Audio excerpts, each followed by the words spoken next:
వర్ధన్నపేట మాజీ ఎమ్మెల్యే ఆరూరు రమేష్ అయితే మాత్రం అంటే ఇప్పటి వరకు కూడా బీజేపీలో ఉన్నారు. ఆయన 2014-18లో బీఆర్ఎస్ తరఫున గెలుపొందడం జరిగింది. అయితే 2023లో జరిగినటువంటి అసెంబ్లీ ఎన్నికల్లో ఆయన బీఆర్ఎస్ తరఫున పోటీ చేసి వర్ధన్నపేట నియోజకవర్గం నుంచి ఓడిపోవడం జరిగింది.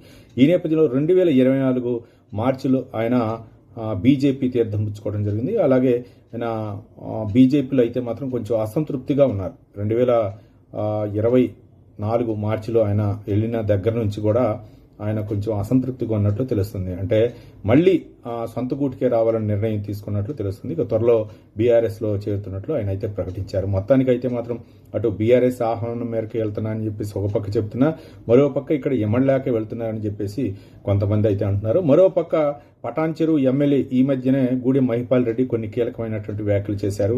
మేము తప్పు చేశాననిపిస్తుంది కాంగ్రెస్ పార్టీలో చేరని. అంటే ఒక్కొక్కళ్ళు అంటే గతంలో బీఆర్ఎస్లో కీలకమైనటువంటి పదవులు 2-3 సార్లు ఎమ్మెల్యేగా అయిన వ్యక్తులు కూడా ఈరోజు కాంగ్రెస్లోకి వచ్చిన తర్వాత అక్కడ ఎమ్మెల్యేకపోతున్నారనే అంశాలు. త్వరలో మున్సిపల్ ఎన్నికలను రానున్న నేపథ్యంలో మరోపక్క ఒకళ్ళేమో బీజేపీ నుంచి బయటకు వచ్చి మళ్ళీ బీఆర్ఎస్లోకి వెళ్ళటం, మరోపక్క బీఆర్ఎస్ ఎమ్మెల్యే గూడెం మహిపాల్ రెడ్డి కూడా నేను మళ్ళీ అంటే బీఆర్ఎస్ మున్సిపల్ ఎన్నికల్లో బీఆర్ఎస్ అభ్యర్థులు గెలిపించాలంటాం. అయితే మాత్రం మొత్తానికి ఇవి కొంచెం రాజకీయ అంశాలుగా చర్చనీయాంశమైంది. ఏది ఏమైనా సరే మళ్ళీ రానున్న రోజుల్లో బీఆర్ఎస్ఏ పుంజుకుంటుందా అనేటటువంటి అనుమానాలు కూడా వ్యక్తమవుతున్నాయి.